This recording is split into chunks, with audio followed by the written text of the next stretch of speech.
आगे बढ़ते हुए आपको बताएं कि शेखुपुरा के इलाके जीटी रोड मुरीद के करीब रावी रेयान यू टर्न पर ट्रक कार से टकरा गई। पुलिस जराये के मुताबिक ट्रक यू टर्न लेने के बाद बेकाबू होकर लाहौर से आने वाली कार से टकरा गया।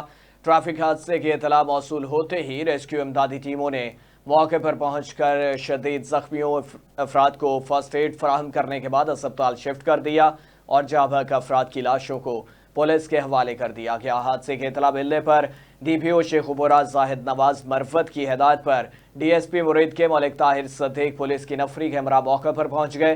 जाबक होने वाले एक ही खानदान के अफराद थे जो मुल्तान में शादी की तकरीब में शिरकत के बाद वापस गुजरांवाला जा रहे थे।